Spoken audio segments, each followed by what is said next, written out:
ఏం చేస్తారో చెయ్యండి. అక్కడ మనం బలం చాటుకోవాలి. ఎప్పటికప్పుడు మీరు ఏ సహాయం కావాలో చెప్తే వెంటనే అందే ఏర్పాటు చేస్తాం. అధికారులంతా మీకు సహకరిస్తారు. రాష్ట్రంలో అందరి దృష్టి ఆ ఎన్నికపైనే ఉండాలి అని ముఖ్య నేతలు కొందరు టీడీపీ నేతలకు పులివెందుల జెడ్పీటీసీ ఎన్నికపై దిశానిర్దేశం చేశారు. అందుకే కొద్ది రోజులుగా ఇక్కడ అరాచకం రాజ్యమేలుతోంది. స్థానిక టీడీపీ నేత బీటెక్ రవి మరికొందరు నేతలు రెచ్చిపోతున్నారని స్పష్టమవుతోంది. వైఎస్ఆర్సీపీ నేతలపై దాడులు, తప్పుడు కేసులు ఇలా ఏవీ ఫలితం ఇవ్వకపోవడంతో తాజాగా మరో కుట్రకు తెరలేపారు.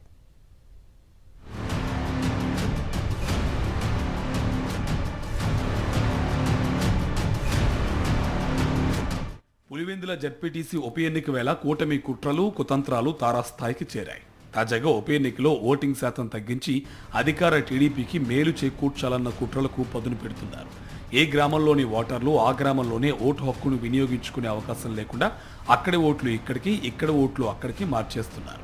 పులివెందుల మండలంలోని ఎర్రబల్లె, కొత్తపల్లె పంచాయతీలో 6, 7 నంబర్ల పోలింగ్ బూత్లు, నల్లగొండవారిపల్లిలో పోలింగ్ 8వ నంబరు బూత్, నల్లపురెడ్డిపల్లిలో 9, 10, 11 బూత్లు ఉన్నాయి. ఇదివరకు ఈ గ్రామానికి చెందిన ఓటర్లు ఆ గ్రామంలోని పోలింగ్ బూతుల్లో ఓటు హక్కు వినియోగించుకునేవారు.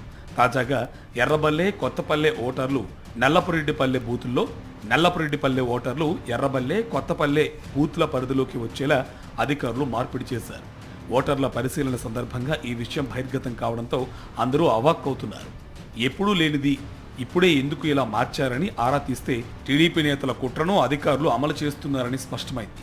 పులివెందుల జెడ్పీటీసీ ఎన్నికలో మొత్తం 10,601 ఓట్లున్నాయి. అందులో కనంపల్లె, కొత్తపల్లె, నల్లపురెడ్డిపల్లె పంచాయతీల్లో 65% ఓటర్లు ఉన్నారు.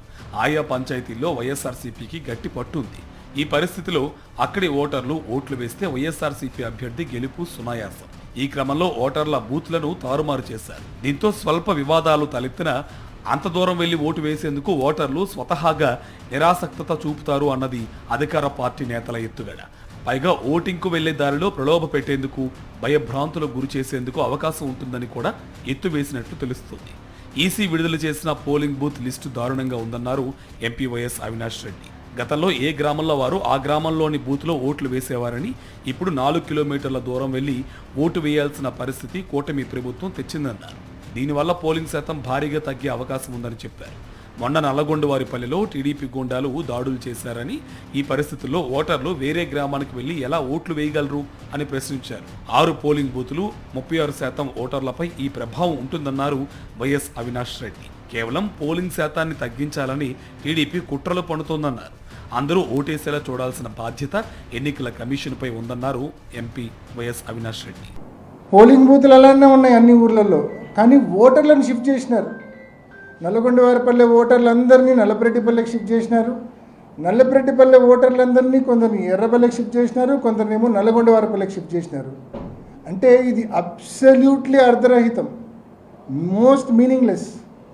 మరి ఎందుకు చేశారనేది ఇంకా ఆలోచన చేస్తే కన్నా కేవలం పోలింగ్ శాతం తగ్గించాలా, 4 కిలోమీటర్లు నిజంగా సేఫ్గా వచ్చే పరిస్థితులు ఇవాళ లేవు కాబట్టి చాలామంది ఓటు వేయడానికి రాకపోవచ్చు. ఆ అడ్వాంటేజ్ టీడీపీ బహుశా పోలింగ్ బూతులను పోలీసులను అడ్డం పెట్టుకుని ఏమైనా అడ్వాంటేజ్ తీసుకునే ప్రయత్నం చేయడానిక, దేనికోసం మరి ఈ మాదిరి? నిజంగా it is the duty of the election commission to ensure that every citizen comes and votes. ప్రజాస్వామ్యానికి ఓటే పునాది.